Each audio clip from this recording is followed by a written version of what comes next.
Muy buenas noches, estimado doctor. El día de hoy quiero compartir un poco sobre lo que he leído de los tres textos que se nos ha enviado, ¿no? El primer texto es justamente Derroteros de la colonialidad y la descolonización del conocimiento, que es una serie de diálogos que existen entre diferentes autores, ¿no? Sobre lo que es la descolonización, sobre lo que son las consecuencias de la colonización y que en la actualidad inclusive se sigue viendo, ¿no? Existen secuelas.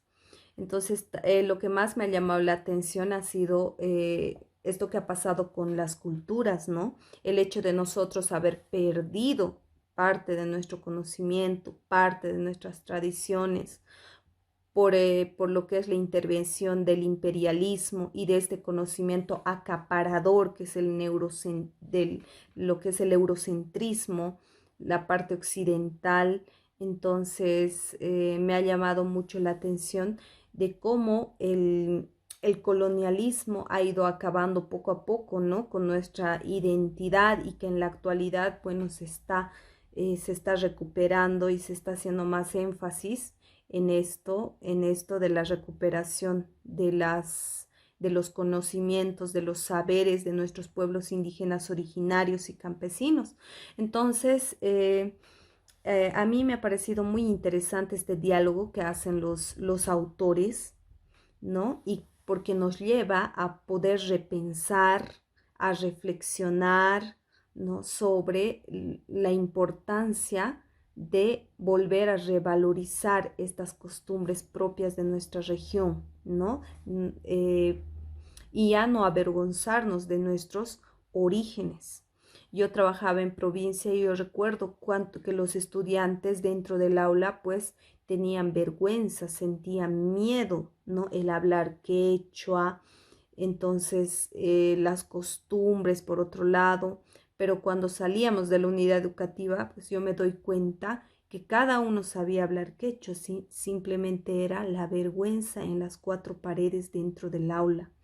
Entonces a mí me llama y me lleva a la reflexión estos textos que estamos leyendo. El segundo es la crítica de la razón neocolonial de Enrique de la Garza Toledo, ¿no? Enrique de la Garza Toledo realiza también diferentes reflexiones, ¿no? Nos llama también a volver a repensar lo que es la educación, porque la educación pues se ha basado en lo que es un sector, en el enriquecimiento de un sector minoritario, en lo que es el individualismo, el materialismo, en lo que es el consumismo, ¿no? Y todas estas características han repercutido de manera directa o indirecta en el campo de la educación, ¿no? Yo recuerdo antes, ¿no? Antes, qué es lo que nos enseñaban en las unidades educativas, ¿no?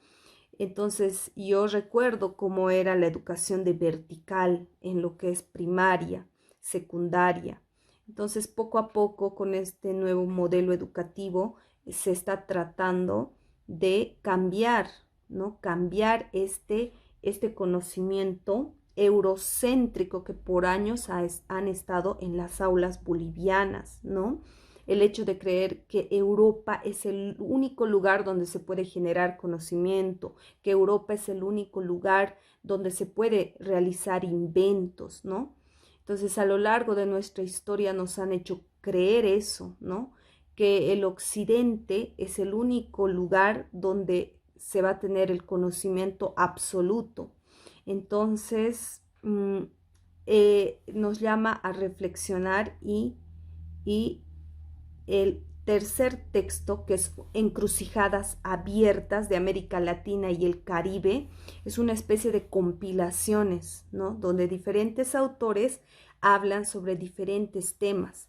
Aquí lo que más me ha llamado la atención ha sido estos movimientos revolucionarios que ha habido en Centroamérica, en lo que es Guatemala, Panamá, ¿no? En lo que es Nicaragua, El Salvador, ¿no? En estos lugares hubo movimientos revolucionarios Generalmente estos grupos revolucionarios pues representaban la gran mayoría de la población, ¿no?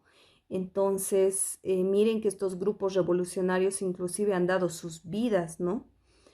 Por sus ideales. Entonces, me ha llamado mucho la atención estos movimientos de Centroamérica, generalmente que han sido promovidos por clases marginadas, por clases explotadas, ¿no?